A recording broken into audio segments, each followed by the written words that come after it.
Bahujan Samaj party Tamil Nadu സംസ്ഥാന president advocate K ആംസ്ട്രോങ്ങിനെ വെട്ടിക്കൊലപ്പെടുത്തിയ സംഭവത്തിൽ 8 പേർ അറസ്റ്റിൽ.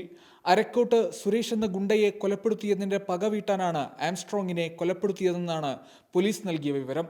സംഭവത്തിൽ തമിഴ്നാട് മുഖ്യമന്ത്രി കെ സ്റ്റാലിൻ അന്വേഷണം പ്രഖ്യാപിച്ചു.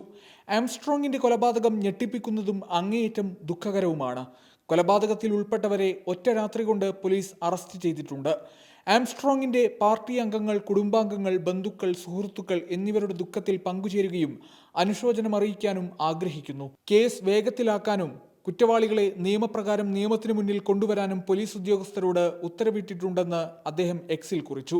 ഫുഡ് ഡെലിവറി ബോയ്സിന്റെ വേഷത്തിലാണ് ആംസ്ട്രോങ്ങിനെ അക്രമികൾ പിന്തുടർന്നത്. ചെന്നൈയിലെ പെരമ്പൂർ സതയപ്പൻ തെരുവിലെ ആംസ്ട്രോങ്ങിന്റെ വീടിനു സമീപത്ത് വെച്ചാണ് 6 അംഗ സംഘം ആക്രമിച്ചത്. ആംസ്ട്രോങ്ങിനൊപ്പമുണ്ടായിരുന്ന 2 പേർക്കും വെട്ടേറ്റു. ഗുരുതരമായി പരിക്കേറ്റ ആംസ്ട്രോങ്ങിനെ അപ്പോളോ ആശുപത്രിയിൽ പ്രവേശിപ്പിച്ചെങ്കിലും ജീവൻ രക്ഷിക്കാനായില്ല. ആക്രമണത്തിന് ശേഷം 6 അംഗ സംഘം രക്ഷപ്പെട്ടു. ആക്രമണത്തിന്റെ കാരണം വ്യക്തമല്ല. ചെന്നൈ കോർപ്പറേഷൻ മുൻ കൗൺസിലറും അഭിഭാഷകനുമാണ് ആംസ്ട്രോങ്. സംഭവത്തിൽ സെംബിയം പോലീസ് കേസെടുത്ത് അന്വേഷണം ആരംഭിച്ചു. ന്യൂസ് ഡെസ്ക് സുപ്രഭാതം.